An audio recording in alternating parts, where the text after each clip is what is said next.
Malam di Malang menebar kesunyian yang tebal. Awan rendah menutup langit menyisakan sedikit cahaya dari lampu jalan yang remang. Hujan gerimis tipis menyapu atap rumah penduduk di gang kecil Jalan Ijen. Jam dinding di rumah-rumah sudah melewati pukul 10 malam. Jalanan lenggang hanya suara jangkrik dan tetes air hujan yang memeka keheningan.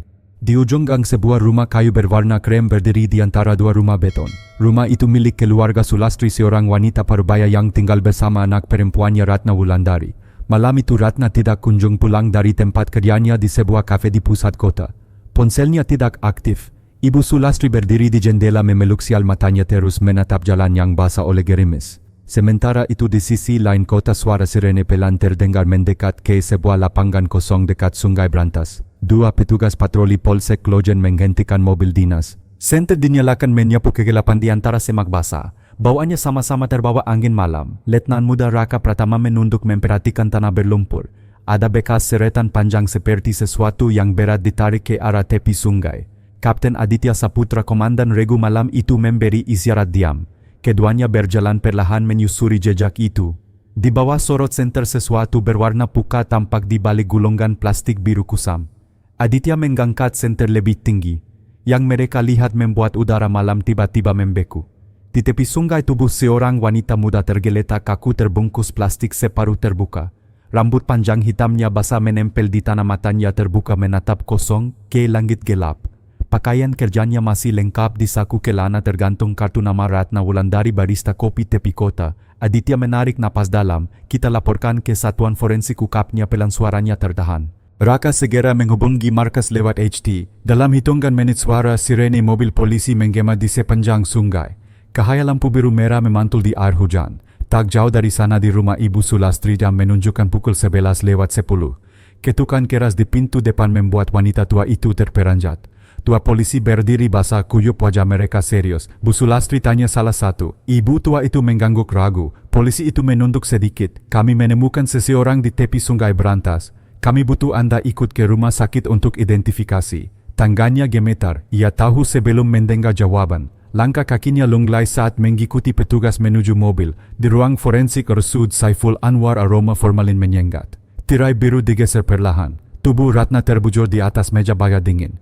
Ibu Sulastri menjerit lirih, suaranya peka menyayat udara. Petugas medis mencatat waktu kedatangan jenazah 23.27 WIB. Sementara itu Aditya berdiri di luar ruangan, pandangannya kosong menatap hujan yang kian deras. Kasus ini baru saja dimulai dan malam Malang yang sunyi kini menyimpan sebuah rahasia kelam. Hujan masih merintik saat fajar merayap di atas kota Malang.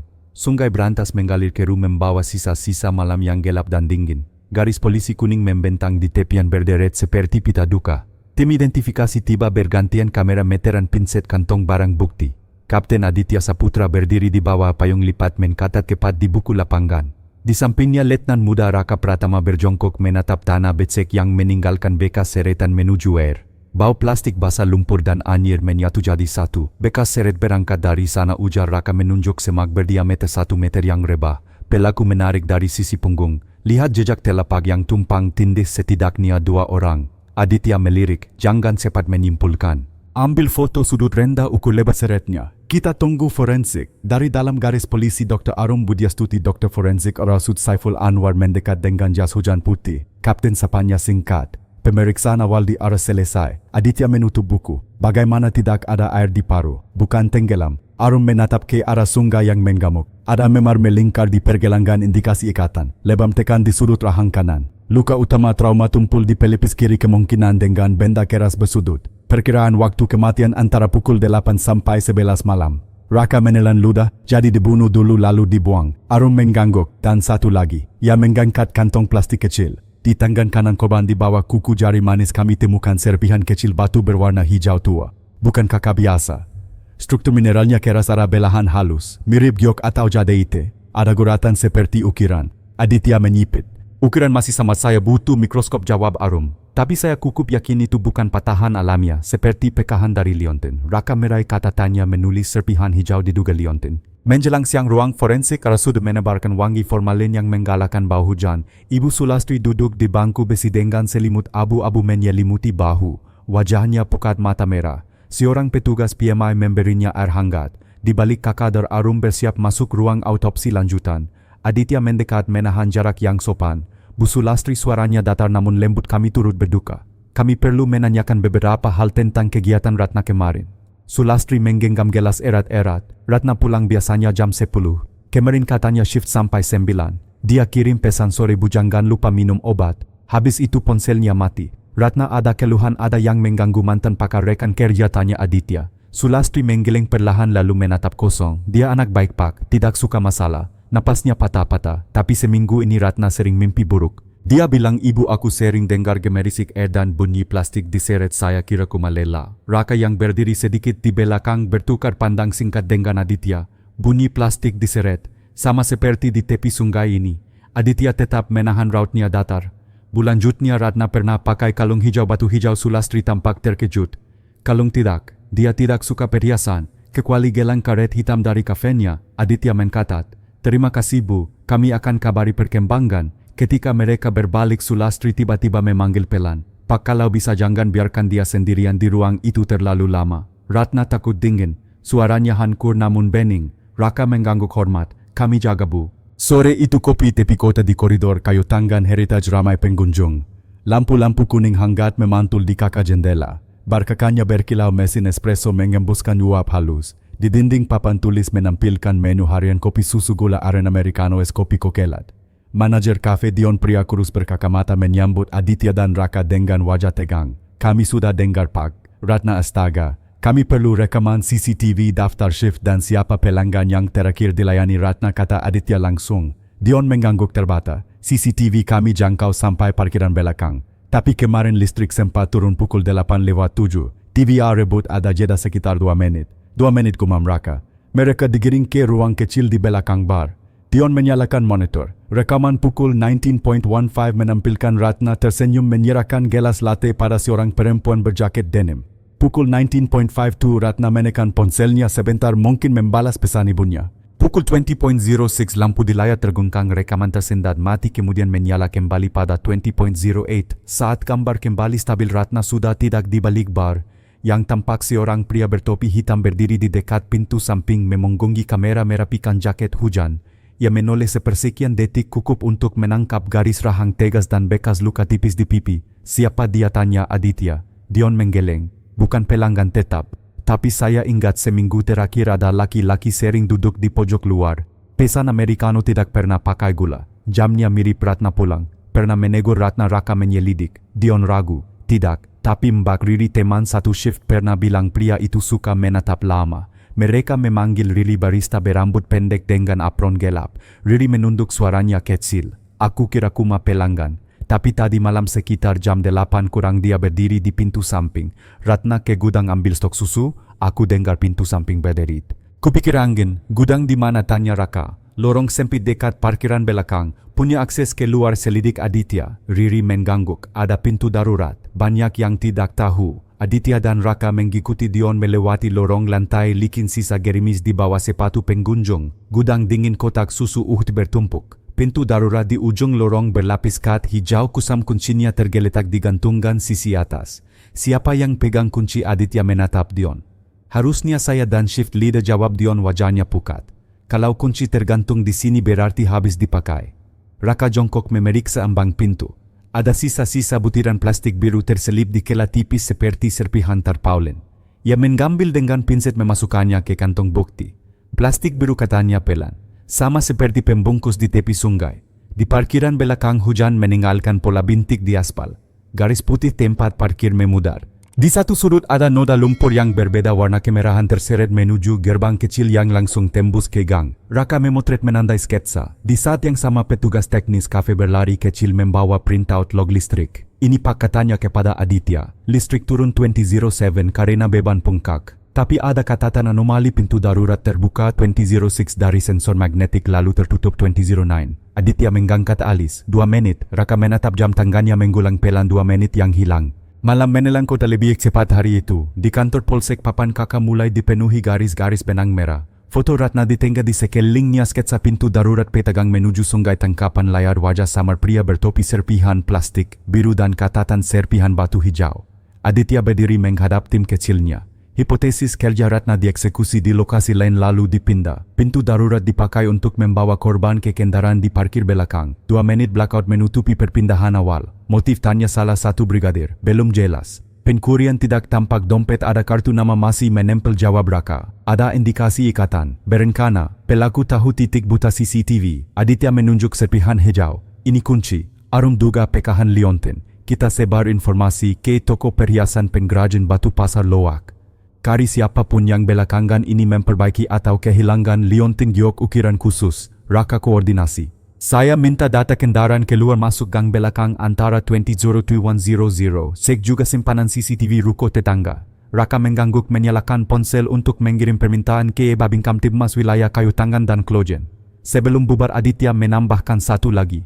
Wawancara ulang para karyawan, khususnya yang tahu soal pria bertopi dan bekas luka di pipi. Jangan ada yang merasa dituduh tapi kita butuh nama. Rapat bubar, Raka tetap berdiri memandangi foto Ratna. Entah kenapa kalimat Sulastri terngiang bunyi plastik diseret.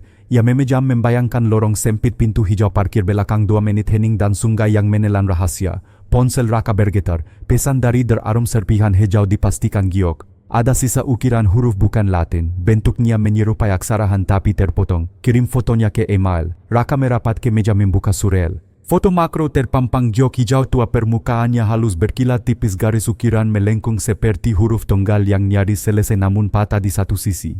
Di bawahnya Arum menulis batu tidak asal. Kualitas bagus, ini barang orang berduit. Aditya menggetuk pintu kakak ringgan. Ada kabar. Raka memutar monitor. Giok, ada ukiran aksara. Bukan barang murah. Aditya bersedekap. Kalau pelaku kukup berduit dia perkaya bisa hilang di tengah kota. Orang seperti itu biasanya punya kebiasaan jelas, kafe langganan, bengkel langganan, tempat parkir favorit. Kita cari pola. Di luar hujan berhenti. Kota Malang mengeluarkan uap tipis dari jalanan yang lembab. Di rumah duka kecil di Jalan Ijen, Ibu Sulastri menyalakan sebatang dupa membiarkan asapnya naik pelan di bawah foto Ratna yang tersenyum. Ia memejam berbisik, lirinak ibu di sini. Di saat yang sama di sudut lain kota seorang pria bertopi hitam duduk sendirian di dalam mobil gelap memutar-mutar sebuah rantai kalung putus di tangannya. Di rantai itu dudukan kosong berbau logam basah tanpa batu. Ia menatap cermin tengah memperbaiki posisi topi hingga menutupi bekas luka tipis di pipi. Lalu mesin dinyalakan. Mobil melaju pelan menyisakan jejak air di aspal, jejak yang tidak akan lama kering. Kasus ini baru mulai menghangat. Dan ada satu hal yang tidak tenggelam di berantas jejak. Langit Malang siang itu berwarna kelabu kusam. Jalan Kayu Tangan yang biasanya dipenuhi wisatawan kini terasa berat seperti menyimpan napas panjang. Di seberang kafe tempat Ratna bekerja, papan bunga ukapan duka mulai berdatangan. Foto Ratna tersenyum terpampang di bingkai hitam kontras dengan pita putih yang melingkar di sekitarnya. Di Polsek Klojen ruang interogasi kecil dipenuhi suara tetes hujan di atap seng. Letnan Muda Raka Pratama duduk di depan Riri, barista yang semalam memberi kesaksian tentang pria bertopi hitam. Wajah Riri lela, matanya bengkak karena kurang tidur. Di tangannya segelas air mineral bergetar halus. Riri, suara Raka tenang tapi tegas, tolong pikir baik-baik. Semalam setelah Ratna ke gudang ada suara lain selain pintu darurat. Gadis itu menutup mata mencoba mengingat. Ada langkah berat, bukan langkah Ratna. Ratna jalannya cepat, agak ringgan. Ini berat, seperti sepatu boot. Suara itu datang dari arah pintu darurat, ia jawabnya lirih. Lalu pintu menutup pelan, bukan dibanting. Orang itu tahu cara tidak menimbulkan suara. Raka menatap Aditya di seberang meja. Kapten itu hanya mengangguk tipis, catatan Raka makin panjang. Sementara itu tim teknis tiba dari Dinas Perhubungan Kota Malang membawa data rekaman CCTV jalan. Kamera di gang sempit dekat parkiran belakang kafe menangkap mobil hitam jenis MPV berhenti pukul 20.09. Pria bertopi hitam membuka pintu belakang, bayangkan samar menyeret sesuatu ke dalam mobil. Tidak ada plat nomor yang jelas, tertutup cipratan air hujan dan posisi kamera terlalu tinggi. Paling tidak kita punya kendaraan, gumam Aditya. MPV hitam kakak gelap stop di titik buta, Raka menambahkan. Pelaku tahu tempat ini. Aditya menunjuk layar. Perbesar pantulan lampu belakangnya. Operator forensik digital memperlambat rekaman. Dalam pantulan lampu samar-samar terlihat pantulan dinding bata merah dengan koretan mural huruf mal. Dinding mural itu cuma ada satu di radius 200 meter, ujar Raka cepat. Lorong belakang toko mainan tua. Sore menjelang malam, lorong belakang toko mainan di Jalan Basuki Rahmat gelap dan basah, hanya diterangi satu lampu neon tua berkelap-kelip. Tembok bata merah dengan koretan mural Malang Pride berdiri membisu. Di tanah masih ada bekas roda mobil bercampur lumpur dan jejak sol sepatu yang dalam. Raka berjongkok menempelkan lampu senter pada tanah. Sepatu boot ukuran 4243. Pola sol bergerigi, bukan sepatu kasual. Aditya menyentuh dinding bata lalu melihat ke ujung lorong yang mengarah ke jalan besar. Tempat ini ideal, sepi, kamera jalan tidak mengarah ke sini. Hanya satu saksi, tiba-tiba suara langkah kecil terdengar. Seorang kakek tua dengan payung bambu muncul dari pintu belakang toko. Tubuhnya kurus, wajahnya keriput dalam sorot lampu temaram. "Bapak tinggal di sini?" tanya Aditya sopan. "Saya penjaga toko," jawab kakek itu pelan. "Semalam saya dengar suara ban mobil melaju cepat. Jam 8 lebih sedikit. Saya intip dari celah pintu, mobil hitam. Sopirnya laki-laki tapi saya hanya lihat dari belakang. Topi hitam," selidik Raka. "Ya, dan ada sesuatu." Kakek itu menggerakkan tangannya pelan seperti kain plastik diseret. Suasana lorong mendadak sunyi. Angin membawa sisa hujan menusuk kulit. Di ruang penyimpanan barang bukti malam itu Raka meneliti serpihan plastik biru dan pekahan giok hijau di bawah mikroskop. Garis ukiran giok kini terlihat lebih jelas, satu huruf Han tunggal patah di sisi kanan bawah. Ia mengirim salinan foto ke bagian intelijen. Pintu ruangan terbuka. Aditya masuk sambil membawa map tebal. "Kita dapat laporan. 2 minggu lalu ada kasus perampokan kecil di toko perhiasan Tionghoa di Pasar Besar. Yang hilang satu liontin giok hijau dengan ukiran Han. Pemilik toko melapor tapi tidak tertangani serius karena tidak ada korban." Raka menegakkan punggung. Bisa jadi benda yang sama. Dan Aditya membuka halaman berikutnya. Pemilik toko mengenali ciri pelaku, pria bertopi, luka tipis di pipi kanan. Aksi dilakukan cepat, hanya 4 menit. Itu bukan lagi kebetulan. Di sisi lain kota, di sebuah bengkel kecil pinggiran Singosari, pria bertopi hitam sedang duduk bersandar di kursi lipat. Tangannya memutar-mutar kalung rantai kosong. Dari radio tua terdengar berita tentang penemuan mayat Ratna Wulandari. Wajahnya tetap datar. Di rak besi belakang sebuah MPV hitam kotor terparkir. Plat nomornya dilepas. Ban belakang masih berlumur lumpur segar dari lorong mural. Pria itu menyeringai tipis, bekas luka di pipinya memantul samar dalam cermin bengkel.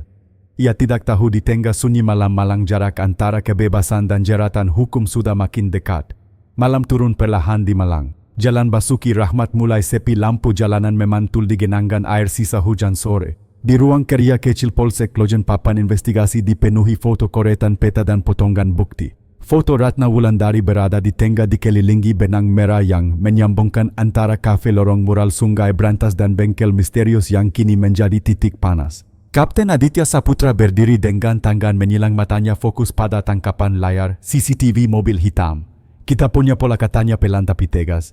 Pria ini tidak bergerak akak. Dia pilih titik buta kota, rute sempit dan waktu blackout listrik. Ini perencanaan matang. Letnan muda Raka Pratama menambahkan, dan dia juga pakai kendaraan MPV hitam jenis yang umum, mudah disamarkan. Justru itu yang bikin sulit Aditya menghela napas. Pagi harinya tim penyidik bersama unit lalu lintas bergerak menyisir daerah Singosari, wilayah pinggiran tempat beberapa bengkel mobil sering dipakai untuk kegiatan ilegal. Di deretan ruko kecil dan bengkel tua, bau oli dan suara mesin tua memenuhi udara. Petugas lalu lintas melaporkan satu lokasi mencurigakan, bengkel Jaya Motor hanya berjarak 5 km dari lorong mural. Raka dan Aditya langsung datang. Pintu bengkel setengah terbuka. Di dalam sebuah MPV hitam terparkir dengan plat nomor dilepas. Bekas lumpur menempel di ban belakang, warna dan teksturnya identik dengan tanah di lorong mural. Seorang pria kurus dengan wajah tirus sedang membersihkan tangki bahan bakar. "Siapa pemilik mobil ini?" tanya Aditya sambil menunjukkan lengkana. Pria itu tampak gugup. "Mobil titipan Pak semalam." "Siapa yang titip?" "Seorang laki-laki. Pakai topi hitam, luka tipis di pipi kanan." Suasana bengkel langsung menegang. Raka maju selangkah. "Kapan dia datang?" "Sekitar jam 10 malam. Dia bilang mobil mogok, minta simpan 1 malam, katanya ambil pagi. Tapi pagi ini dia nggak muncul. Nama nomor telepon tidak kasih Pak. Kuma bilang teman Rudy." Aditya memberi isyarat ke tim. Petugas langsung memeriksa interior mobil. Di bagasi belakang karpet karet basah masih ada sisa lumpur sungai. Di bawah kursi tengah ditemukan potongan plastik biru kecil identik dengan plastik pembungkus Ratna. Raka mencatat cepat. Jejak ini mulai rapat. Sore menjelang, di ruang forensik digital analis memeriksa CCTV jalan tol Malang Singosari. Mobil hitam itu terekam melintas pukul 19.55 sekitar 10 menit sebelum blackout listrik di kafe. Rute mobil berhenti di kayu tanggan lalu bergerak cepat ke arah Singosari pukul 20.20. "Ini bukan spontan," ujar Raka. "Dia atur waktu presisi." Malam itu penyidik memanggil beberapa saksi tambahan termasuk Rudy, pemilik bengkel resmi terdaftar di alamat lain tapi sering nongkrong di Jaya Motor. Rudy adalah pria berumur 40 dengan tatapan menghindar. Aditya duduk tegak di seberang meja interogasi. "Rudy, siapa orang yang bawa mobil hitam itu?" Rudy menunduk meremas jari. "Namanya Hendra Wijaya. Dulu sering datang bengkel buat servis. Orangnya pendiam tapi temperamen. Katanya kerja di gudang logistik pelabuhan. Pelabuhan Tanjung Perak, tanya Raka. Ayah, dia juga sering nongkrong di kafe sekitar Kayu Tangan malam-malam.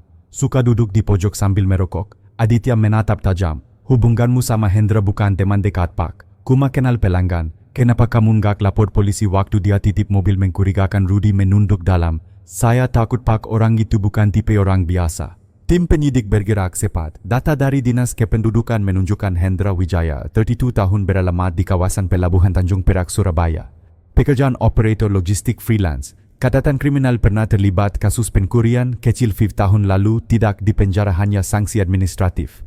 Dia punya catatan, kata Raka dingin.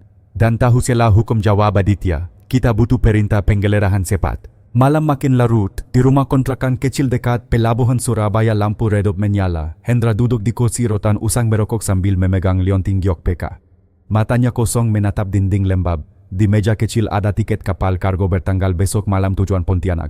Di luar rumah suara langkah kaki berseragam mulai mendekat. 2 mobil patroli berhenti diam di tikungan. Aditya dan Raka keluar dari mobil, hujan gerimis mulai turun. Target diam, bisik salah satu anggota tim. Aditya memberi isyarat pelan. Dalam kegelapan pelabuhan, pengejaran baru saja dimulai. Pelabuhan Tanjung Perak malam itu diselimuti kabut tipis. Lampu sorot besar menerangi area kontainer menciptakan bayangan panjang di tanah basah. Suara derek pelabuhan terdengar berat dan bergema bercampur dengan bau solar dan air laut asin. Di kejauhan siluet pria bertopi hitam Hendra Wijaya berdiri di depan gudang logistik tua. Tangannya menggenggam tas ransel lusuh. Ia sesekali melirik ke arah gerbang pelabuhan seolah menunggu sesuatu. Di sakunya rantai kalung giok rusak berayon pelan. Di balik deretan kontainer, Kapten Aditya Saputra dan Letnan Muda Raka Pratama bersama satu tim kecil bersenjata pelindung menyelinap dengan langkah senyap. Hujan gerimis turun lagi membuat logam kapal berkilat samar. Target masih di posisi, bisik salah satu anggota tim melalui radio pendek. Aditya merunduk menatap jarak antara mereka dan gudang. Jangan buru-buru, dia berbahaya. Raka mengangguk, matanya fokus. Ini bukan sekadar pengejaran, mereka sudah berhari-hari menumpuk bukti dan malam ini adalah momen pertama mendekati Hendra secara langsung. Hendra membuka ponselnya, membaca pesan singkat. Kapal kargo berangkat 22.00, arahkan ke dermaga 3. Waktu di layar menunjukkan 21.42. Ia menarik napas berat, menyampirkan ransel ke bahu lalu berjalan cepat ke arah dermaga. Namun begitu melangkah keluar lorong gudang, suara berdesing pelan terdengar. Lampu sorot menyala terang dari sisi kiri menyinari tubuhnya. Hendra Wijaya, polisi, angkat tanganmu, suara Aditya memeka kesunyian pelabuhan. Hendra tertegun sesaat lalu spontan berlari ke arah tumpukan kontainer. Kejar Raka melompat lebih dulu, tim menyebar membentuk setengah lingkaran. Suara langkah sepatu berat menghantam beton pelabuhan, gema sirene mobil patroli terdengar semakin dekat. Hendra berlari zigzag di antara kontainer, sesekali menoleh ke belakang. Ia mengenal pelabuhan ini lebih dari siapapun, tempat ia bekerja bertahun-tahun. Ia melompat pagar kecil menyelinap ke lorong sempit di sisi dermaga. Raka hampir kehilangan jejak, namun pantulan rantai logam di senter membuatnya menangkap arah pelarian. Ke kanan dermaga 3, teriaknya. Hendra menendang drum besi menjatuhkannya untuk menghalangi. Raka melompati drum dengan cepat, napasnya berat tapi ritmenya stabil. Aditya menyusul dari sisi kiri, mencoba memotong jalan. Hendra tiba di ujung dermaga sebuah kapal kargo tua dengan kat menggelupas. Tangga tali sudah tergantung di sisi kapal. Ia meraih tangga itu dengan terburu-buru, tapi sebelum bisa memanjat lebih tinggi, suara peluit keras terdengar. Jangan bergerak, Raka mungkul dari balik kontainer, pistol diarahkan stabil ke tubuh Hendra. Hendra berhenti setengah jalan menggantung di tangga kapal. Nafasnya terengah-engah. Aditya maju perlahan mengangkat tangan kirinya sebagai isyarat agar tim tidak menembak. Hendra turun pelan-pelan. Permainanmu sudah selesai. Wajah Hendra tegang. Air hujan mengalir di pipi membasahi luka tipisnya. Kalian tidak tahu apapun, gumamnya serak. Aku cuma menyingkirkan masalah. Masalah kau membunuh seorang perempuan, jawab Aditya tajam. Dia bukan korban, dia saksi, suara Hendra meninggi syarat tekanan. Ukapan itu membuat Aditya dan Raka saling berpandangan cepat. Ada sesuatu yang lebih besar di balik pembunuhan ini. Hendra tiba-tiba melompat ke sisi dermaga, mencoba menyelinap lewat perahu kecil yang terikat di sana. Tapi Raka sigap, ia menerjang menangkap bahu Hendra. Keduanya terguling di lantai dermaga yang licin. Suara rantai kalung PK bergemerisik keras. Pertarungan singkat pun terjadi. Hendra menggayungkan siku, Raka menangkis lalu menekan tubuhnya ke lantai basah. Tim segera menyergap dari 2 sisi. Borgol diklikan dengan suara tajam. Diam di tempat, Hendra, teriak salah satu anggota. Nafas Hendra memburu, wajahnya memukat. Namun di balik itu semua matanya tidak menunjukkan ketakutan melainkan semacam kepasrahan yang aneh. Di dalam mobil tahanan Hendra duduk dengan kepala menunduk. Aditya duduk di sampingnya sementara Raka di depan memeriksa berkas. "Kenapa kau lakukan itu?" tanya Aditya tenang. Hendra tersenyum tipis tapi suaranya parau. "Kalian pikir semua kuma tentang satu perempuan barista itu?" Ia mendongak menatap tajam. "Kalung giok itu bukan milikku. Aku hanya disuruh." Raka menoleh cepat ke kursi belakang. "Siapa yang menyuruhmu?" Hendra tidak menjawab. Ia memejamkan mata membiarkan mobil melaju menembus kabut pelabuhan. Malam makin larut. Di kantor Polsek Klojen papan bukti kini bertambah. Satu foto baru Hendra Wijaya tertangkap. Namun di bawahnya Aditya menulis dengan spidol merah, "Masih ada dalang." Di luar jendela hujan kembali turun. Kasus Ratna Wulandari baru menyentuh lapisan pertama dan kebenaran yang sesungguhnya mungkin jauh lebih gelap dari sekadar pembunuhan tunggal. Ruang interogasi Polsek Klojen malam itu sunyi dan dingin. Lampu neon putih menyala terang memantul di dinding abu-abu polos. Di tengah ruangan Hendra Wijaya duduk dengan tangan diborgol di meja besi. Wajahnya basah oleh sisa hujan pelabuhan tapi sorot matanya tidak lagi liar, lebih menyerupai seseorang yang sudah siap menahan badai. Di seberang meja Kapten Aditya Saputra dan Letnan Muda Raka Pratama duduk tegak. Map bukti tebal terbuka, foto Ratna Wulandari, tangkapan CCTV, serpihan giok, potongan plastik biru, laporan forensik dan foto MPV hitam. Di pojok ruangan sebuah kamera merekam setiap detik. Aditya meletakkan map di meja dengan bunyi keras. "Hendra, kau tahu kenapa kau di sini? Kami punya cukup bukti untuk menjeratmu sebagai tersangka pembunuhan Ratna Wulandari." Hendra menyeringai tipis. "Kalian pikir kalian sudah tahu semua?" Ya Raka menyandarkan tubuh sedikit ke depan. "Kami tahu kau membawa Ratna keluar lewat pintu darurat kafe menggunakan mobil MPV dan membuang jasadnya ke tepi sungai Brantas. Tapi satu hal yang belum kau jawab, kenapa?" Hendra tertawa kecil, suara parau dan getir. "Kalian gak akan percaya Pak Polisi. Dunia kalian cuma hitam putih. Tapi dunia luar sana jauh lebih kotor. Buktikan," potong Aditya dingin. Hendra menarik napas dalam lalu perlahan menunduk. "Aku hanya disuruh. Kalung giok itu bukan punyaku. Itu milik orang lain, orang yang jauh lebih kuat dari kalian." "Siapa?" desak Raka. Hendra diam sejenak lalu menatap lurus ke arah kamera. "Orang itu punya bisnis yang tidak kalian sentuh. Satu perintahannya saja bisa membuat orang hilang dalam semalam." Nama suara Aditya naik sedikit. "Arman Saputra," jawab Hendra pelan tapi jelas. "Pengusaha pelabuhan. Kalian pasti tahu siapa dia." Raka langsung kaku. Nama itu bukan asing. Arman Saputra, bos logistik besar di pelabuhan, dikenal punya jaringan kuat, pernah beberapa kali terseret kasus penyelundupan tapi selalu lolos. Aditya menahan diri agar tetap tenang. "Apa hubungannya Arman dengan Ratna?" Hendra menyipitkan mata, suaranya menurun menjadi bisikan. "Ratna tidak sengaja melihat sesuatu yang tidak boleh dilihat. Dia bekerja di kafe kayu tangan tempat Arman sering bertemu orang asing. Malam itu Ratna keluar gudang belakang. Dia lihat Arman menyerahkan koper ke orang luar negeri. Kalau berita itu bokor, Arman bisa jatuh. Jadi dia perintahkan aku bersihkan semua." Raka menggepalkan tangan di bawah meja. "Jadi kau menghabisinya hanya karena dia saksi?" "Bukan aku yang memutuskan," Hendra balas cepat. "Aku hanya eksekutor. Dan kalian tidak akan pernah menyentuh Arman. Orang-orangnya ada di mana-mana." Aditya menekan meja. "Kau pikir kami tidak bisa sentuh dia?" Hendra menyeringai sinis. "Kalian mungkin bisa menangkapku, tapi Arman dia bukan penjahat pinggiran. Dia punya uang, punya kuasa dan punya tangan panjang. Kalian bahkan mungkin sudah punya tikus di kantor sendiri." Ucapan itu membuat udara dalam ruangan menggeras. Raka melirik Aditya. Ia tahu kalimat Hendra bukan getakan kosong. 1 jam kemudian penyidik membawa daftar panggilan dan surat perpanjangan penahanan. Aditya menandatangani berkas dengan cepat. Hendra dibawa ke ruang tahanan sementara. Tapi bahkan saat borgolnya dikunci, bibir Hendra masih menyunggingkan senyum tipis. Di luar ruang interogasi, Raka bersandar di tembok menggusap wajah dengan kedua tangan. "Kapten, ini jauh lebih besar dari dugaan kita." Aditya mengangguk pelan. "Kita baru buka satu pintu kecil dan di baliknya ada tembok besar." Raka menatap papan investigasi di dinding. Foto Arman Saputra kini ditambahkan di samping foto Hendra dengan tanda lingkaran merah besar. Di bawahnya catatan target baru. Tengah malam di luar kantor polisi, sebuah mobil mewah berhenti di pinggir jalan. 2 pria berbadan tegap turun mengenakan jas hitam. Mereka tidak bicara, hanya berdiri di bawah lampu jalan menyalakan rokok. Dari kejauhan mereka menatap gerbang Polsek Klojen. Salah satu dari mereka mengangkat telepon ke telinga. Suaranya datar. "Orangmu sudah ditangkap. Tapi tenang, kami akan bereskan sebelum pagi." Malam-malam tiba-tiba terasa lebih gelap dari biasanya. Kasus Ratna bukan lagi sekadar pembunuhan, ini perang melawan bayangan yang berakar dalam. Hujan turun deras sejak dini hari membasahi atap Polsek Lojen. Di ruang rapat kecil lantai 2, Kapten Aditya Saputra berdiri di depan papan penyelidikan, sementara Letnan Muda Raka Pratama dan beberapa anggota tim duduk mengelilingi meja.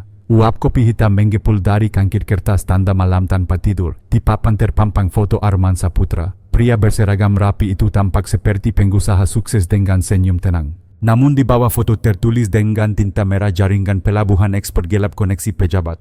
Arman bukan orang biasa, ujar Aditya pelan namun tegas. Dia punya uang, punya jaringan dan mungkin orang di dalam. Raka mengangguk. Hendra mungkin hanya eksekutor, tapi perintahnya pasti dari Arman. Sementara itu di sisi lain kota, sebuah restoran mewah di kawasan Ijen Boulevard menjadi tempat pertemuan sekelompok pria berpakaian mahal.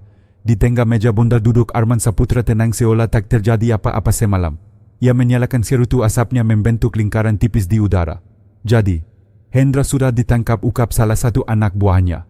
Arman mengangkat alis. Biarkan saja, dia tahu perannya, tapi polisi sudah punya bukti mobil rekaman CCTV plastik. Arman memotong, suaranya tenang namun tajam. Bukti tak berarti apa-apa jika semua pintu hukum telah aku pegang. Ingat, kita tidak berperang dengan polisi, kita beli waktu. Ia bersandar di kursi menatap keluar jendela. Waktu adalah senjata. Siang harinya Raka sedang menyusun laporan ketika seorang petugas jaga berlari masuk. Pak Raka, CCTV ruang tahanan mati selama 3 menit. Apa? Raka berdiri tergesa-gesa hampir menabrak kursinya. Ia berlari ke lorong. Aditya menyusul. Sesampainya di sana sel Hendra kosong. Gembok tidak rusak, pintu tidak jebol, hanya terbuka dari dalam seolah seseorang memiliki kunci. Alarm kenapa tidak bunyi, bentak Aditya. Petugas garda tampak ketakutan. Saya tidak tahu Pak. Sistem seperti dibipas. Listrik sempat padam selama 10 detik sebelum itu.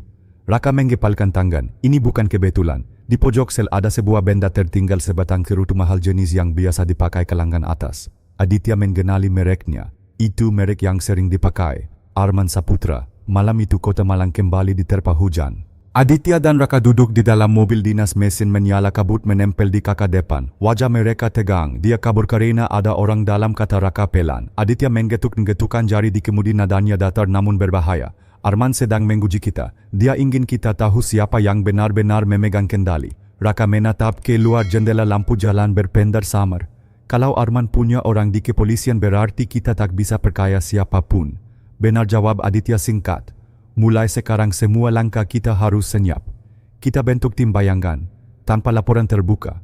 Pukul 23.15 mereka bertemu secara rahasia dengan Dr. Arum Widyastuti di ruang forensik Resud Saiful Anwar. Arum meletakkan sebuah map plastik berisi hasil analisis di meja logam. Ini tentang kalung giok, katanya pelan. Aku periksa ulang dengan mikroskop elektron. Ukiran pada batu itu bukan sekadar hayasan. Itu kode angka dan simbol perdagangan internasional.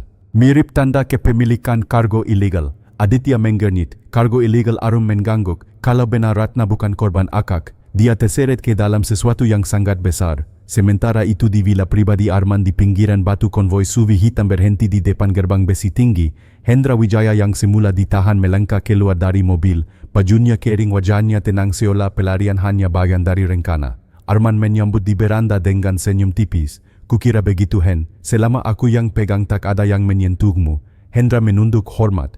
Terima kasih bos. Arman menepuk bahunya. Sekarang giliran kita melawan. Polisi pikir mereka sudah punya petunjuk. Mari kita buat mereka tersesat. Keesokan paginya Malang digegerkan berita tersangka utama kasus pembunuhan Ratna Wulandari kabur dari sel tahanan. Kabar itu menyebar cepat lewat televisi lokal dan media sosial.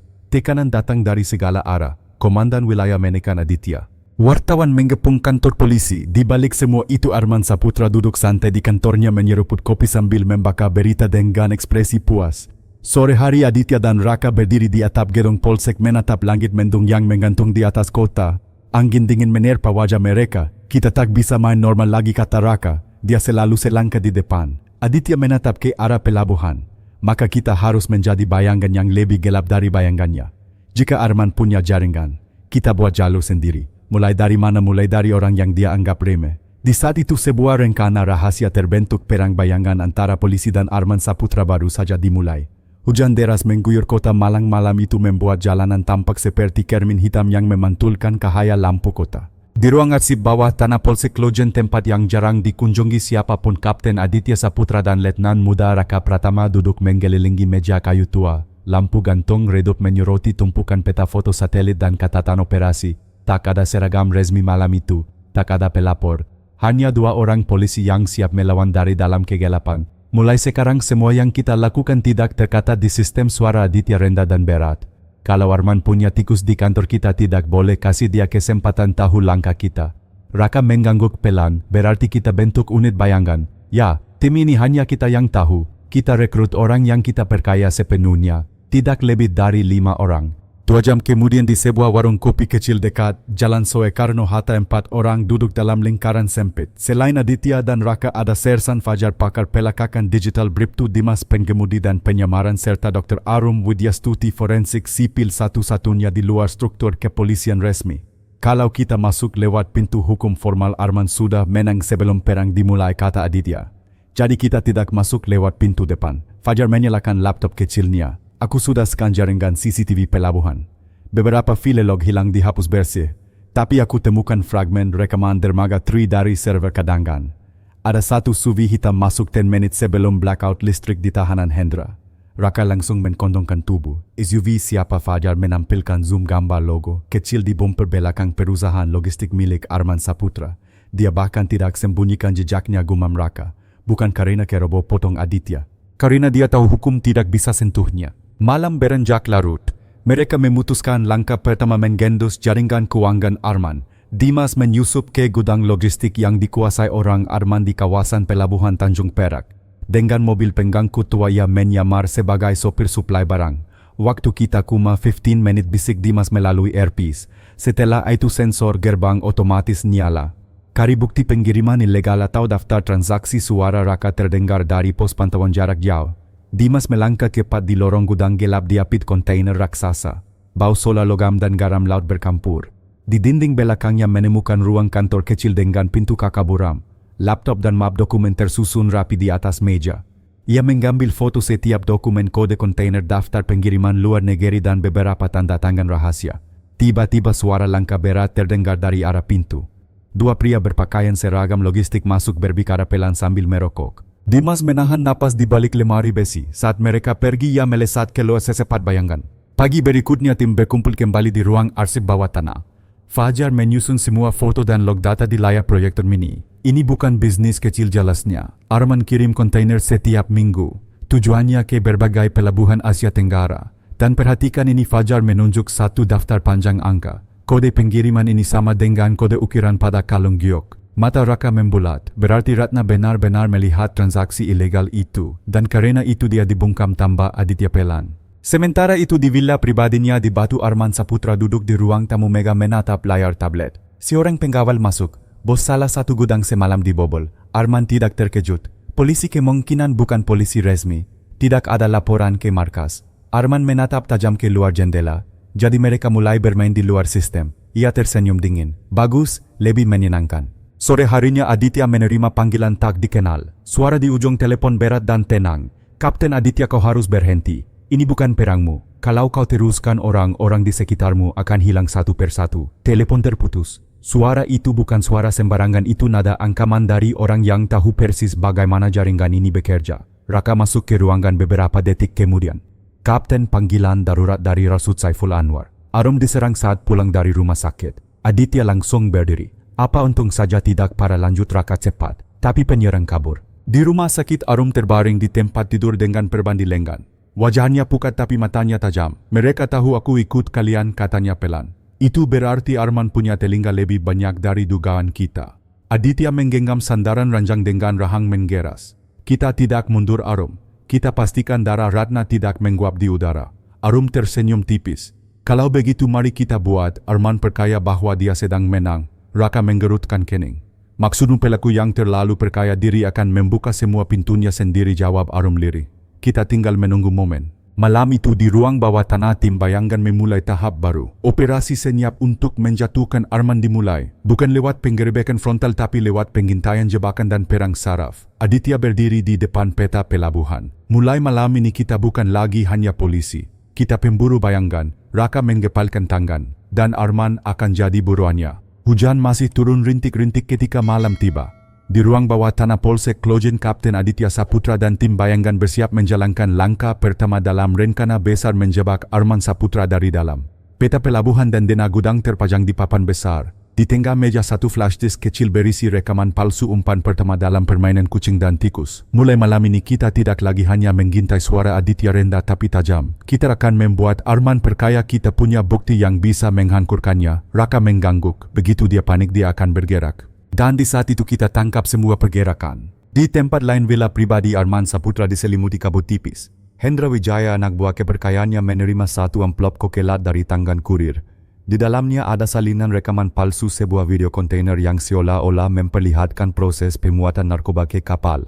Di pojok video ada logo perusahaan logistik Arman. Arman membaca catatan pendek yang diselipkan dalam amplop, kami punya semua bukti. Jika kau tidak ingin semuanya terbongkar, kirim orangmu ke dermaga utara besok pukul 23.00. Hendra pukat. Bos, ini jebakan. Arman menyeringai. Tentu saja, tapi jebakan seperti ini hanya berhasil kalau kita panik. Kita tidak panik. Dia berdiri menyalakan serutu. Kirim satu tim ke dermaga. Kalau ini polisi, kita bersihkan mereka sebelum mereka punya kesempatan. Kalau ini musuh, baru kita buat mereka belajar siapa penguasa kota ini. Sementara itu di markas bayangan, Fajar menggetik cepat di laptop. Dia sudah menanam pelakak GPS dan sensor suara di sekitar dermaga utara, area yang akan menjadi panggung utama operasi malam ini. Area sudah bersih dari patroli resmi, kata Fajar. Sensor aktif. Begitu mereka datang semua gerakannya terekam. Dimas menyiapkan mobil van tanpa plat, di dalamnya berbagai peralatan penyamaran dan senjata tak mematikan. Raka memeriksa earcom satu per satu. Arum meski masih cedera ringan ikut memantau dari pos aman. Aditya menarik napas panjang. Malam ini kita tidak boleh membuat kesalahan. Arman bukan penjahat kecil. Dia predator. 23.00. Dermaga utara gelap gulita, hanya diterangi lampu jalan berwarna kekuningan. Suara ombak kecil beradu ke dinding pelabuhan. Van hitam tim bayangan berhenti di sudut gelap tepat di luar jangkauan kamera publik. Semua tim siaga, suara Aditya terdengar di earcom. Target akan datang dalam 3 menit. Tak lama kemudian suara mesin berat terdengar. Konvoi SUV hitam berhenti di ujung dermaga. Hendra turun lebih dulu mengenakan jas hujan panjang. Di belakangnya 4 pria bersenjata menyebar kepat membentuk perimeter. Raka berbisik pelan, formasi mereka militer. Ini bukan tim jalanan. Aditya memberi isyarat dengan tangan. Mereka tetap diam. Ini saatnya Arman membuka langkahnya sendiri. Hendra melangkah ke tumpukan kontainer kosong. Siapapun kalian, keluarlah kalau ini negosiasi, kita bicara sekarang. Tiba-tiba sebuah suara dimodulasi dari speaker kecil di dalam kontainer, bukan negosiasi. Kami punya bukti. Kami tahu semua. Hendra menggertakkan gigi. Pengikut salah satu anak buahnya bergerak maju ke kontainer. Tapi sebelum dia sempat membuka pintu, klik lampu sorot tersembunyi menyala. Dari jauh kamera Fajar menangkap wajah-wajah mereka dengan resolusi tinggi. Goddamn, bisik Fajar dari pos pantauan. Namun permainan belum selesai. Arman ternyata lebih licik dari dugaan. Saat anak buahnya sibuk mencari sumber suara, dari sisi kiri dermaga muncul satu truk kontainer besar, bukan bagian dari rencana. Raka membisik keras, Kapten, ada kendaraan tambahan. Aditya langsung menegang. Siaga semua, jangan sampai mereka menjebak balik. Pintu belakang truk terbuka. Bukan polisi, bukan logistik, melainkan tim pengawal bersenjata berat. Mereka menyebar cepat seperti sudah tahu ada orang lain mengintai. Mereka juga pasang jebakan, gumam Dimas. Ini bukan negosiasi, kata Aditya dingin, ini perang.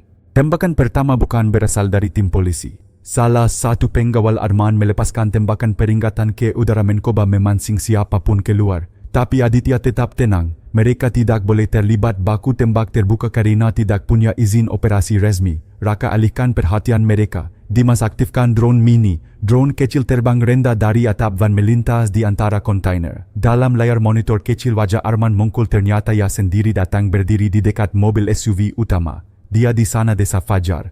Aditya menggeram pelan. Akhirnya kau keluar dari sarang Arman. Raka melemparkan flashbang mini ke sisi dermaga. Ledakan cahaya membuat pasukan Arman kokar kacir beberapa detik.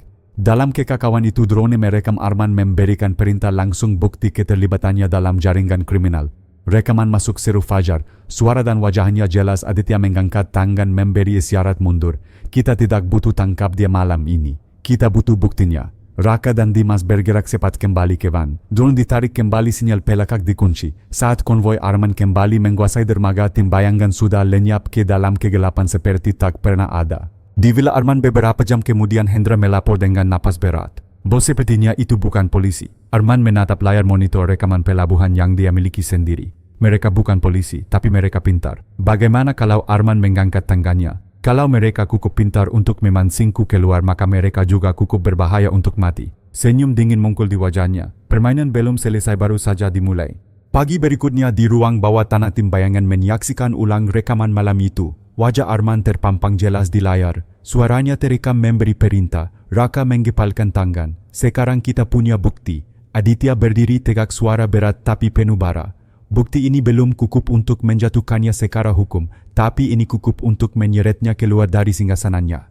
Mata semua anggota tim menatap satu arah ke layar. Perang bayangan kini telah berubah bentuk menjadi perang terbuka. Pagi itu awan tebal menggantung di langit malang. Udara berat seperti menyimpan pertanda buruk. Di ruang bawah tanah, tim bayangan duduk melingkar di sekitar meja besar. Rekaman semalam wajah Arman Saputra di dermaga, perintahnya dan jejak penggawalnya terus diputar ulang di layar proyektor. Dengan ini secara logika hukum kita sudah cukup punya bukti untuk buka penyelidikan resmi, ujar Letnan Muda Raka Pratama sambil menatap layar. Tapi kita semua tahu kalau kita ajukan ke atas akan bokor ke tangan Arman dalam 1 jam.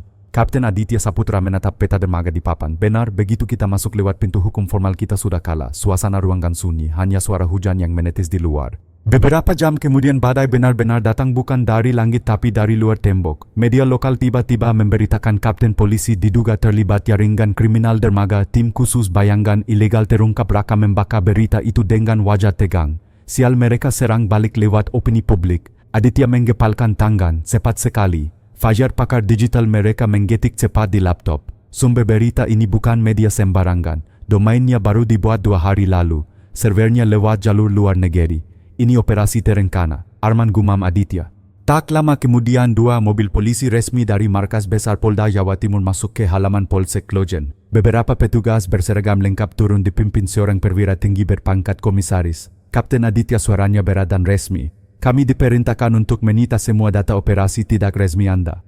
Ada perintah penonaktifan sementara. Raka terperanjat. Apa ini gila? Komisaris itu hanya menatap tajam. Perintah langsung, kami hanya menjalankan tugas. Aditya tetap tenang. Silakan periksa. Tapi data operasi saya sudah saya laporkan ke atasan, ukapnya dengan nada datar, padahal sebagian besar bukti penting sudah diamankan ke dalam server tersembunyi oleh Fajar malam sebelumnya. Saat petugas menggeledah ruang-ruang kantor, Aditya berbisik pada Raka dia sudah mulai membersihkan jalan. Ini bukan sekadar peringatan. Di tempat lain di sebuah kafe sepi, Hendra Wijaya duduk bersama 2 orang penggakara dan salah satu pejabat logistik pelabuhan yang loyal pada Arman. Di atas meja mereka membahas dokumen rencana kontra operasi. Pos bilang pukul 2 siang ini kita tekan semua saksi kata salah satu penggakara. Mulai dari pegawai pelabuhan, pemilik kafe tempat Ratna kerja, sampai petugas shift malam. Hendra menyeringai. Biar semua saksi bungkam sebelum mereka buka mulut. Dan kalau ada yang keras kepala, tanya penggakara satunya. Hendra meniup asap rokok. Kita buat mereka menghilang. Sore menjelang, Aditya dan tim berkumpul kembali di ruang bawah tanah. Kini tanpa lampu kantor menyala karena akses listrik dan internet mereka telah dibatasi oleh pihak resmi. Dia gerak cepat, kata Dimas Pelan. Lebih cepat dari kita, tambah Fajar. Dia bukan kuman nyerang dari bayangan, dia merobek tirai pelindung kita.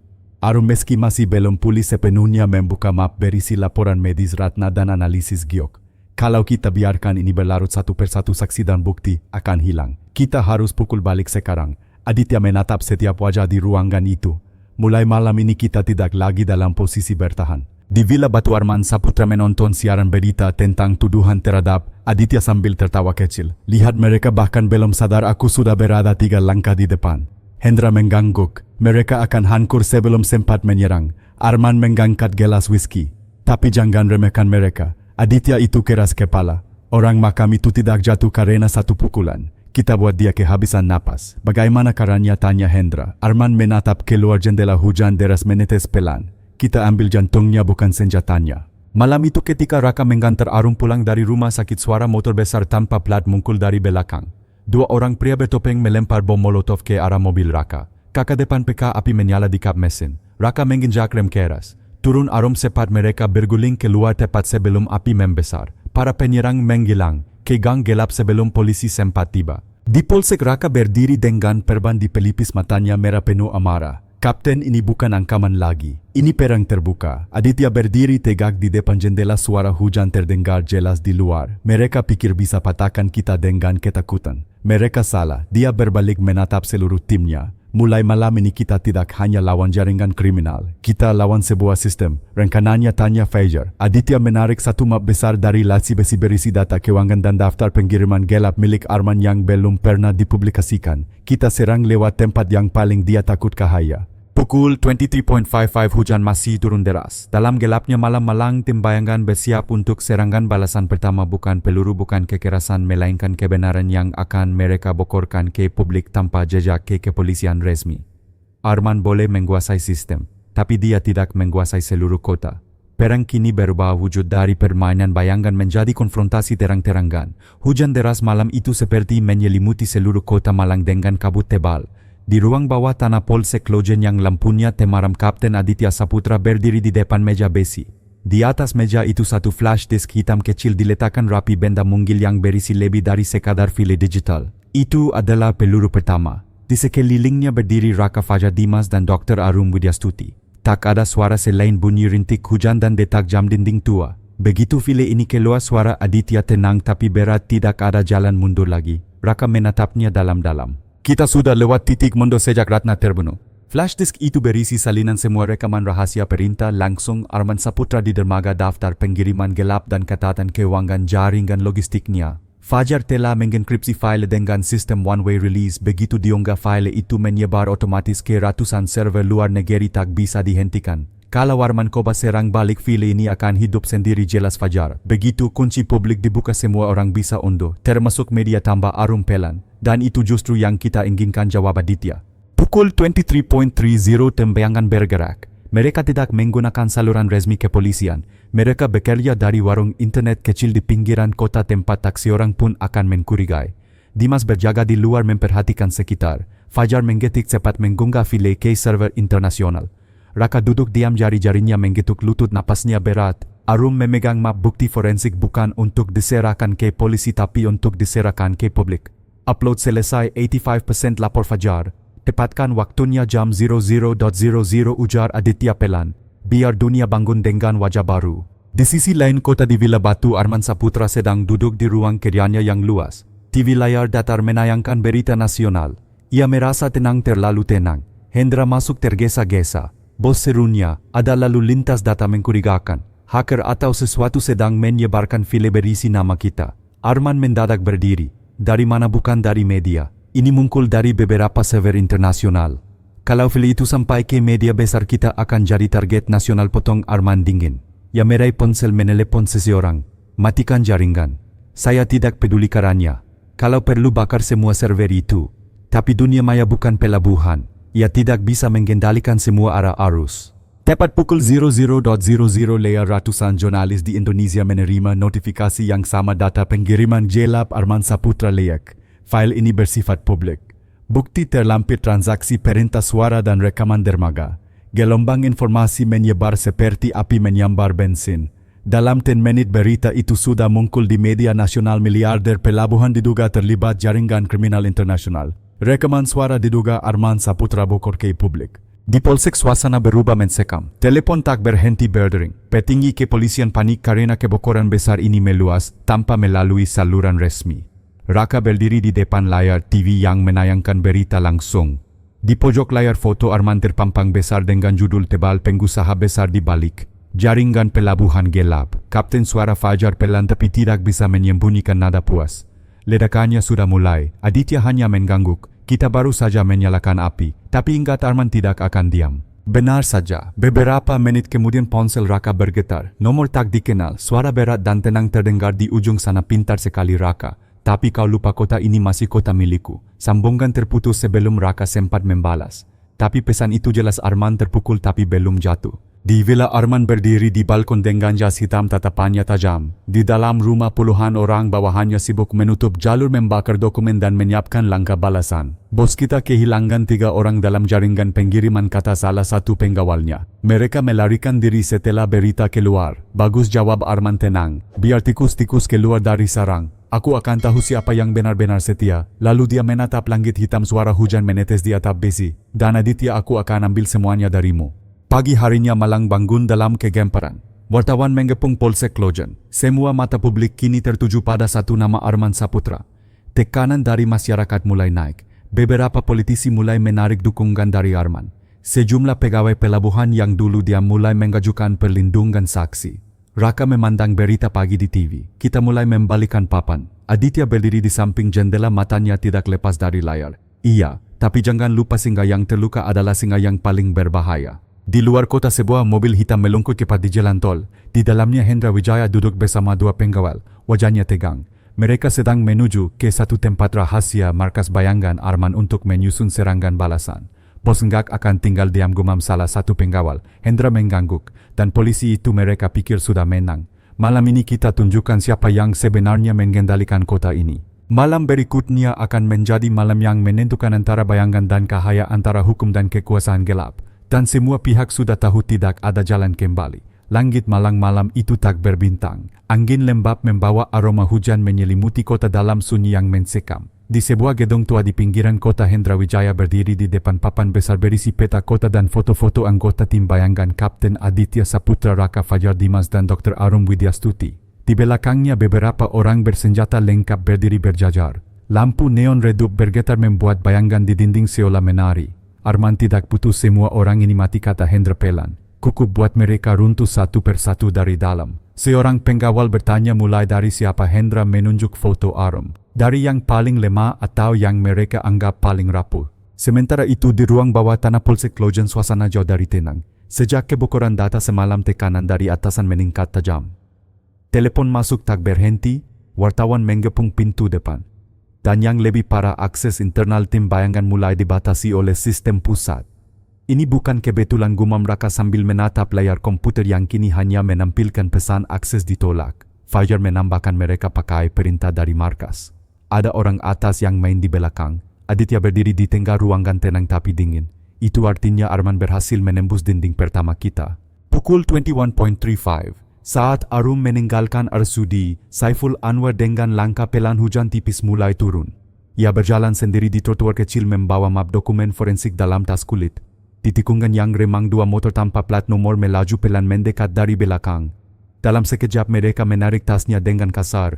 Arum jatuh ke tanah, tapi bukan tas yang mereka ingkar. Mereka menyeretnya masuk ke dalam mobil hitam yang sudah menunggu. Jeritanya tertelan suara mesin dan hujan. Di Polsek, Dimas menerima telepon dari satpam rumah sakit. Pak Dokter Arum, dia apa, seru Dimas sambil berdiri tergesa. Dalam hitungan menit Raka dan Aditya sudah berada di mobil dinas melaju cepat ke tempat kejadian. Di trotoar hanya ada tas Arum yang robek dan jejak ban basah menuju jalan utama. Aditya menggepalkan rahang. Mereka mulai bergerak. Arum dibawa ke sebuah gudang kosong dekat jalur kontainer lama di pelabuhan. Tangannya diikat, mulutnya dibekap kain. Di tengah ruangan berdiri Hendra, wajahnya tenang tapi mata menyala dingin. Tenang dokter, ukap Hendra pelan. Kami tidak akan membunuhmu selama temanmu mendengarkan. Arum menatap tajam meski ketakutan jelas tergambar di wajahnya. Kembali ke ruang bawah tanah, Fajar berhasil melacak jejak mobil lewat kamera jalan. Gudang kontainer lama di Pelabuhan Barat, katanya cepat. Jarak 7 km dari sini. Raka sudah mengambil jaket hitamnya. Kita pergi sekarang. Aditya mengangguk. Tidak ada laporan. Tidak ada izin operasi. Kita selamatkan Arum. Sendiri melawan jaringan Arman, tanya Dimas dengan suara berat. Ya, jawab Aditya pendek. Malam ini kita bukan polisi. Kita keluarga. Pukul 23.103 mobil tanpa tanda penjenal berhenti diam di dekat Pelabuhan Barat. Hujan turun lebih deras. Bau solar bercampur dengan udara asin laut. Di dalam gudang Hendra sedang menunggu sambil menerima panggilan video dari Arman Saputra. Bos, katanya aku sudah dapat satu dari mereka. Arman di seberang layar tersenyum tenang. Bagus. Pastikan mereka datang, tapi jangan bunuh. Biarkan mereka lihat betapa mudahnya aku merobek pertahanan mereka. Hendra menutup panggilan. Dua orang pengawal menarik Arum ke kursi besi di tengah ruangan. Dari luar gudang, Aditya dan Raka merayap pelan di antara kontainer basah. Dimas berjaga depan, sementara Fajar memantau drone mini di udara. 4 orang bersenjata di depan, bisik Fajar. 2 di sisi kiri, 1 di belakang. Hendra di dalam. Aditya mengangkat tangan memberi aba-aba. Kita ambil cepat. Raka bergerak senyap ke sisi kiri menyergap pengawal pertama dengan pukulan cepat ke leher. Pengawal itu jatuh tanpa suara. Aditya masuk lewat pintu samping gudang, suara hujan menutupi langkah kakinya. Hendra menoleh ke arah pintu saat terdengar suara gesekan rantai. Mereka datang, gujarnya pelan. Saat salah satu penggawalnya hendak membuka pintu flashbang kecil dilempar masuk, cahaya putih menyilaukan ruangan. Aditya dan Raka menerobos masuk. Pertarungan singkat PK senjata api tak ditembakkan, hanya pukulan dan serangan cepat. Dalam hitungan detik dua penggawal tumbang. Raka membebaskan ikatan Arum. Hendra mundur beberapa langkah sambil tertawa pendek. Cepat juga kalian. Aditya menodongkan pistol. Permainan selesai Hendra. Tidak, Kapten, jawab Hendra datar. Permainan baru saja dimulai. Saat mereka membawa Arum keluar, suara sirene polisi tiba-tiba terdengar. Tapi bukan bantuan ini pasukan resmi yang datang dengan surat perintah penangkapan untuk Aditya. Kapten Aditya Saputra teriak perwira dari luar. Anda dituduh melakukan operasi ilegal pembocoran rahasia negara dan penganiayaan tersangka. Raka menggumpat pelan. Sial, Arman gerak lebih cepat dari kita. Dimas berseru lewat radio, Kapten, mobil sudah siap. Kalau kalian menyerah sekarang semua bukti akan hilang. Aditya menatap gerbang gudang yang mulai diterangi lampu sirene lalu menatap timnya. Malam ini kita tidak menyerah. Mereka keluar lewat pintu belakang gudang, melompati pagar pelabuhan dan masuk ke mobil yang sudah menunggu. Suara sirene semakin keras tapi mereka berhasil melesat ke jalan gelap sebelum polisi menggepung. Di dalam mobil Arum masih terengah-engah. Mereka tahu semua gerakan kita. Aditya menatap ke depan. Itu artinya satu hal, Raka menyelesaikan kalimat itu. Ada pengkhianat di dalam. Hening, hujan membasahi kaki depan mobil sementara dari kejauhan lampu sirene masih menari merah biru di pelabuhan. Perang ini kini bukan hanya melawan Arman tapi juga melawan sistem yang telah dikotori dari dalam. Malam mulai mereda. Hujan pelan membasahi atap rumah aman tempat tim bayangan bersembunyi. Ruangan itu gelap, hanya diterangi satu lampu meja kecil di tengah. Wajah-wajah yang biasanya penuh semangat kini tampak tegang. Kapten Aditya Saputra, Raka Fajar Dimas dan Dr. Arum Widyastuti duduk melingkar tanpa suara. Malam ini mereka lolos dari penyergapan tapi semua sadar itu bukan kebetulan. Informasi tentang lokasi kita bokor, ujar Raka pelan. Dan bukan cuma bokor, mereka tahu persis rute keluar kita dari gudang. Fajar menggetik cepat di laptop, memeriksa ulang jaringan komunikasi internal mereka. Semua sistem kita aman. Tidak ada retasan dari luar. Kalau bukan dari luar, kata Aditya dengan suara datar, berarti dari dalam. Hening, tak ada yang berani bicara. Tatapan mereka saling bertemu di udara menggantung. Arum menghela napas, masih terlihat lemah usai penculikan. Kita semua sudah diingkar. Kalau di antara kita ada orang yang kasih info ke Arman, berarti orang itu tahu semua langkah kita. Bisa saja bukan sengaja, Fajar mencoba menenangkan. Mungkin HP seseorang disadap atau ada pelakak. Aditya menggeleng. Tidak, mereka terlalu tepat. Mereka tahu waktu, lokasi, formasi. Ini bukan hasil sadapan pasif. Ini hasil koordinasi. Beberapa jam kemudian Raka dan Fajar memeriksa ulang seluruh peralatan komunikasi. GPS, radio, bahkan earcom cadangan.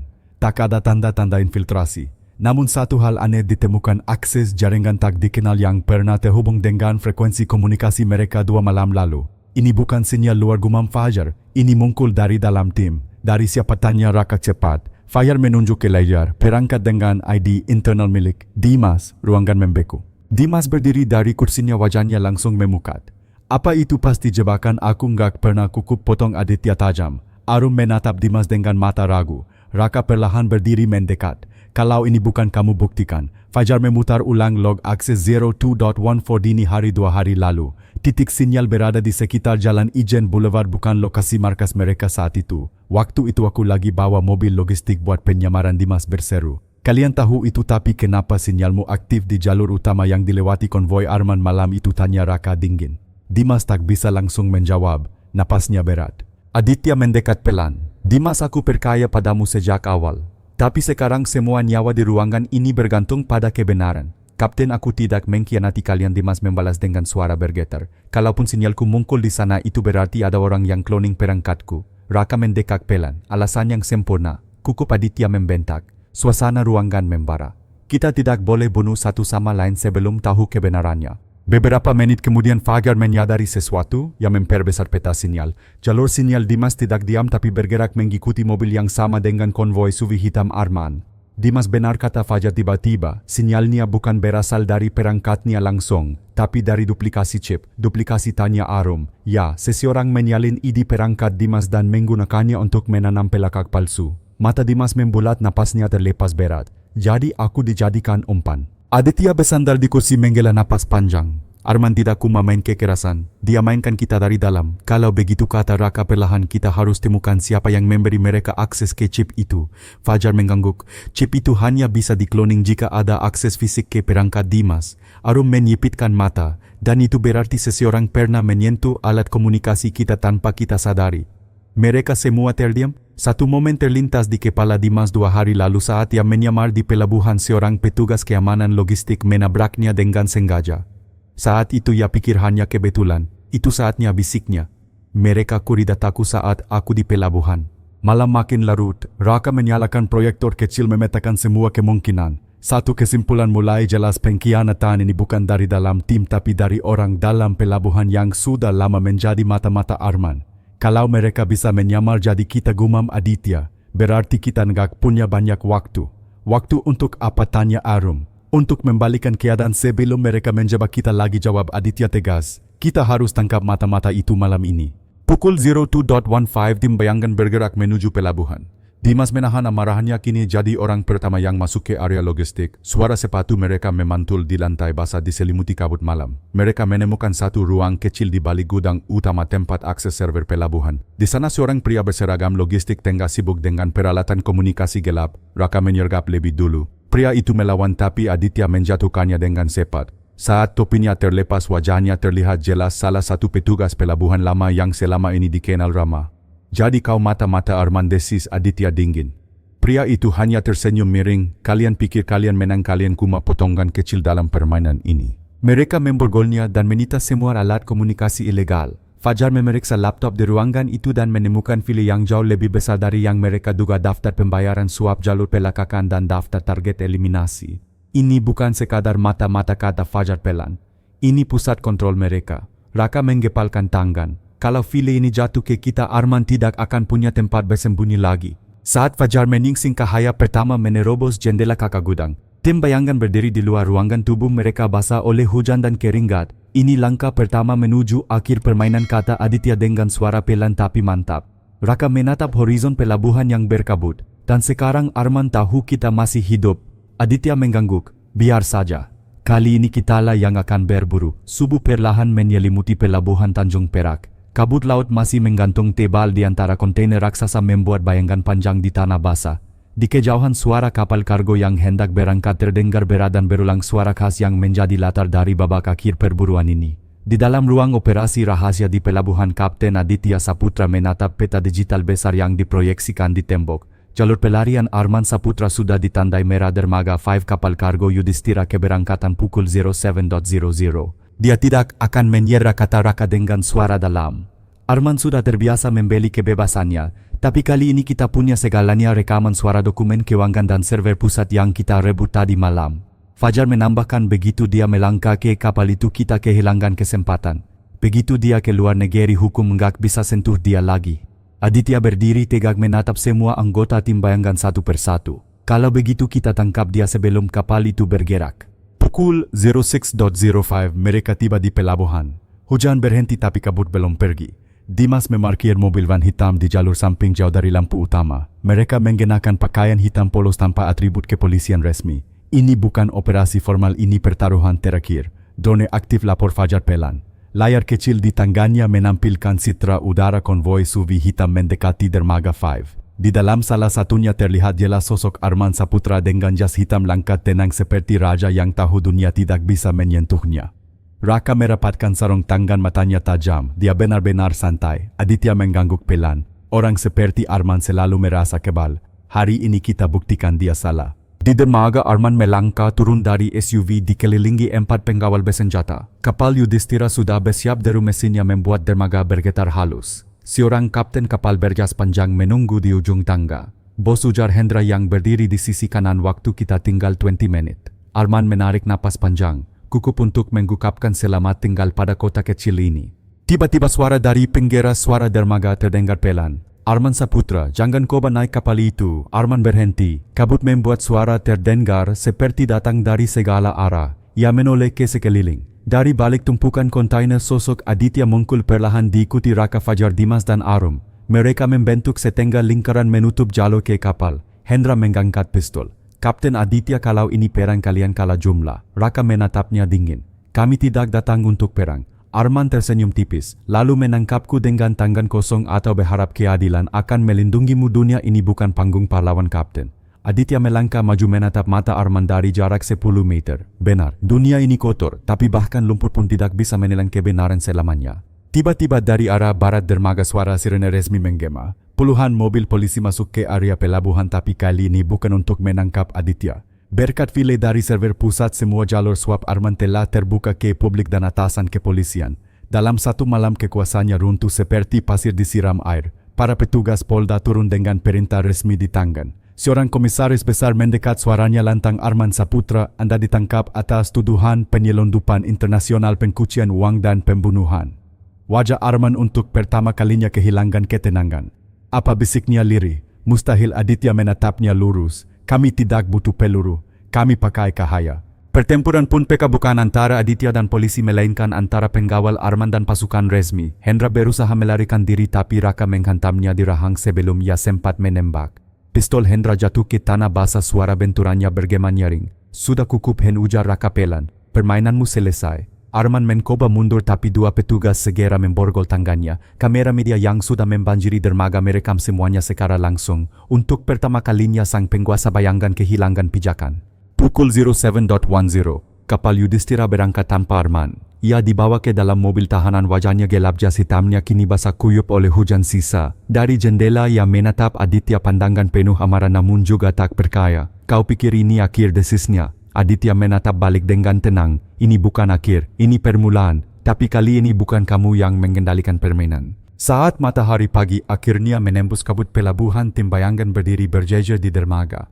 Arum memeluk map dokumen forensik Ratna yang kini menjadi dasar pembongkaran jaringan kotor. Raka menarik napas panjang. Ratna akhirnya dapat keadilan. Aditya mengangguk. Ya, tapi kita juga tahu jaringan sebesar ini tidak mati hanya dengan satu orang. Fajar menutup laptopnya. Arman boleh jatuh, tapi orang-orang seperti dia selalu punya bayangan lain. Aditya menatap laut yang luas, suara kapal menjauh terdengar berat namun tenang. Kalau ada bayangan lain maka kita akan tetap jadi api. Beberapa jam kemudian berita besar menyebar. Ke seluruh negeri Arman Saputra ditangkap, jaringan pelabuhan gelap dibongkar tim rahasia. Kasus Ratna Wulandari jadi pemicu runtuhnya kerajaan gelap. Di antara semua itu tak satu pun menyebut nama tim bayangan secara resmi. Mereka tetap hantu di balik layar. Tapi bagi mereka itu cukup. Untuk Ratna, bisik Arum lirih. Untuk semua orang yang pernah ditakuti bayangan Arman, tambah Raka. Aditya menarik napas panjang, memandang matahari pagi yang mulai kera. Untuk kebenaran, pelabuhan akhirnya terasa sunyi, tapi bukan sunyi mencekam seperti dulu. Kali ini itu adalah sunyi kemenangan. Kisah ini menunjukkan bahwa keadilan tidak pernah tidur. Seberapa kuat pun kekuatan gelap mencoba bersembunyi, kebenaran dan keberanian pada akhirnya akan menang. Dalam menghadapi ketidakadilan, yang terpenting bukanlah seberapa besar kekuatanmu, tetapi seberapa berani kamu berdiri untuk membela apa yang benar. Dalam kehidupan akan ada saat kita merasa kecil di hadapan kekuasaan atau ketidakadilan, tapi dengan keberanian, persatuan dan keyakinan pada kebenaran, setiap bayangan kelam pada akhirnya akan sirna. Jika kamu percaya bahwa kebenaran harus dilindungi dan keadilan selalu layak diperjuangkan, ayo berlangganan channel ini untuk bersama-sama menyebarkan kisah penuh makna, tempat di mana cahaya selalu mengalahkan kegelapan. Klik subscribe, aktifkan lonceng notifikasi agar tidak ketinggalan kisah selanjutnya.